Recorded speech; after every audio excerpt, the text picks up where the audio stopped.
Hello बच्चों, प्रश्न दिए कि एक टोराइड के जो कि अलव चुंबकीय क्रोट की आंतरिक त्रिज्या 25 सेंटीमीटर और बाहरी त्रिज्या 26 सेंटीमीटर है, इसके ऊपर किसी तार के 3500 फेरे लपेटे गए हैं। यदि तार में प्रवाहित विद्युत धारा 11 एम्पियर हो तो चुंबकीय क्षेत्र का मान क्या होगा? कहाँ पे? टोराइड के क्रोड में। तो आइए हम लोग इस प्रश्न का यहाँ पे उत्तर देंगे, लेकिन इस प्रश्न को हल करने से पहले हम लोग यहाँ पे मुख्य अवधारणा देखेंगे कि मुख्य अवधारणा यहाँ पे क्या प्रयोग होगा जिसकी सहायता से हम लोग अपने प्रश्न को हल करेंगे। तो प्रश्न के अनुसार हमारे पास टोराइड दिया गया है, ठीक है। तो टोराइड, धारावाही टोराइड के कारण चुंबकीय क्षेत्र को हम लोग यहाँ पे देखेंगे। तो देखिए, हमने यहाँ पे धारावाही टोराइड तो बोल दिया और उसके कारण चुंबकीय क्षेत्र। सबसे पहले हमें टोराइड क्या है यह जानना होगा। तो इसके लिए हम लोग इस चित्र में आते हैं। तो देखिए, टोराइड क्या होता है कि एक हमारे पास इस तरह से खोखला छल्ला होता है, ठीक है। ये नीले रंग से आप देख रहे हैं, खोखला छल्ला है जिस पर हम लोग एक तार को उसमें असंख्य फेरे लगा देते हैं। जैसे कि आप चित्र में देख रहे हैं, यहाँ पे हमने तार में के फेरे लगाकर इस पे पूरी तरह से लपेट दिया है।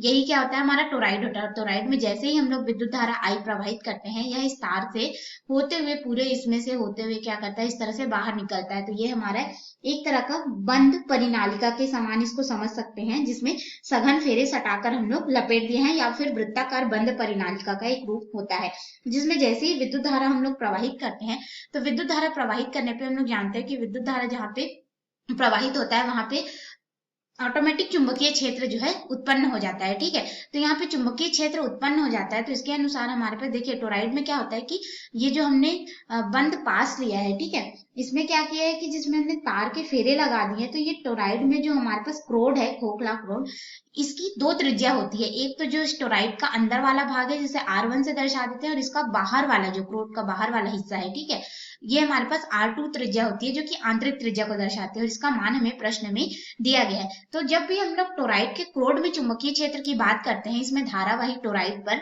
तो उस चुंबकीय क्षेत्र का सूत्र हमारे पास यहाँ पे हो जाता है, चुंबकीय क्षेत्र B बराबर हो जाता है म्यू नॉट निर्वात में चुंबकशीलता को दर्शाता है, गुणित यहाँ पे स्मॉल एन जो है प्रति एकांक लंबाई में फेरों की संख्या को दर्शाता है, और यहाँ पे फिर आ जाता है विद्युत धारा I, जो इस परिनालिका या फिर जो बंद परिनालिका है, वृत्ताकार परिनालिका या धारावाही टोराइड, उसमें प्रवाहित हो रहा है।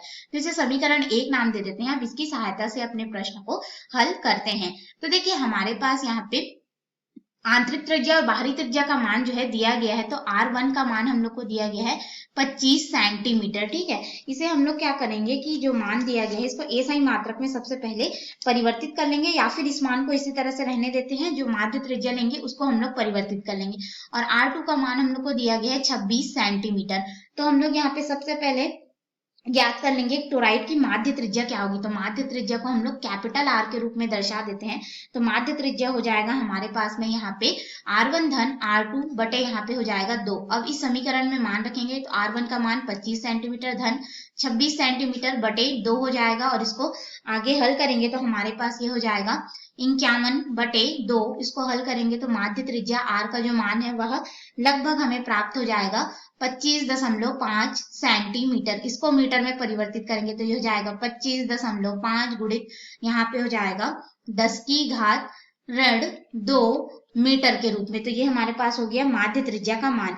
अब माध्य त्रिज्या का मान मिल गया तो इस टोराइड की जो है लंबाई निकालेंगे हम लोग। तो टोराइड की लंबाई किस तरह से निकाल सकते हैं? तो देखिए, ये टोराइड क्या है, हमारे पास एक वृत्ताकार पथ है, ठीक है। वृत्ताकार पथ है यानी कि टोराइड की लंबाई हमारे पास कितना हो जाएगा, 2 पाई R हमें मिलेगा, ठीक है, क्योंकि ये वृत्त की परिधि की तरह हो गया। अर्थात हमारे पास यहाँ पे सबसे पहले हम लोग टोराइड की जो है लंबाई को निकाल लेते हैं।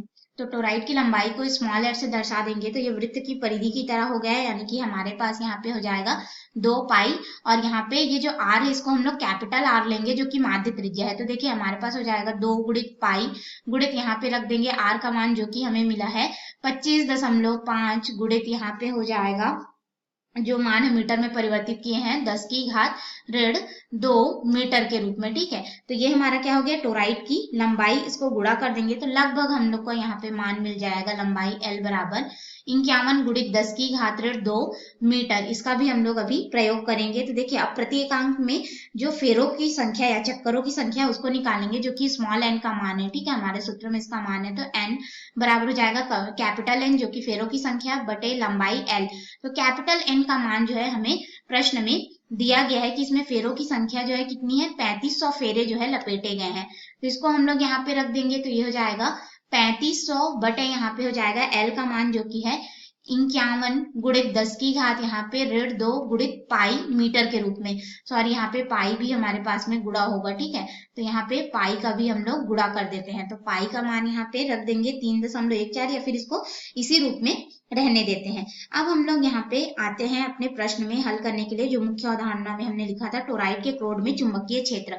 तो जो हमने समीकरण 1 में सूत्र लिखा था, ठीक है, चुंबकीय क्षेत्र B बराबर म्यू नॉट N गुणित I, इस समीकरण का हम लोग प्रयोग करेंगे और अपने प्रश्न को हल करेंगे। तो यहाँ पे हो जाएगा B बराबर चुंबकीय क्षेत्र म्यू नॉट और यहाँ पे हो जाएगा विद्युत धारा I गुणित फेरों की संख्या प्रति एकांक लंबाई में N। अब हम लोग इस पे मान रखेंगे तो B बराबर हमारे पास हो जाएगा म्यू नॉट का मान होता है 4 पाई गुणित 10 की घात यहाँ पे ऋण 7 टेस्ला, ठीक है। फिर यहाँ पे गुणित हो जाएगा विद्युत धारा का मान हमें 11 एम्पियर प्रश्न में दिया गया है और उसके पश्चात हम लोग यहाँ पे ले लेंगे N बटे I का जो मान है उसको। तो ये हमें कितना मिला है 3500 बटे यहाँ पे हो जाएगा गुणित में पाई, फिर गुणित हो जाएगा 51 गुणित 10 की घात ऋण 2 और फिर ये जो मान है इन सभी को अब हम लोग हल करेंगे। तो देखिए हल करेंगे तो हमारे पास ये किस तरह से हो जाएगा, यहाँ पाई से जो पाई है वह कट जाएगा और उसके पश्चात फिर हम लोग 4 का गुणा 3500 से कर देंगे और 10 की घात ऋण 2 है उसको ऊपर ले जाएंगे तो धनात्मक 2 हो जाएगा। और पूरे को जब हल करेंगे तो हमारे पास यहाँ पे लगभग चुंबकीय क्षेत्र B का जो मान आएगा, जो कि क्रोड में हम लोग को निकालना था, यह प्राप्त हो जाएगा 3.02 गुणित 10 की घात यहाँ पे हो जाएगा ऋण 2 टेस्ला के बराबर। तो क्रोड में हमें चुंबकीय क्षेत्र का जो मान है वह प्राप्त हो गया, जो कि हम लोग को ज्ञात करना था और इसे हमने अपने प्रश्न के मुख्य अवधारणा के अनुसार हल किया है। आशा है आपको उत्तर समझ में आया होगा। धन्यवाद।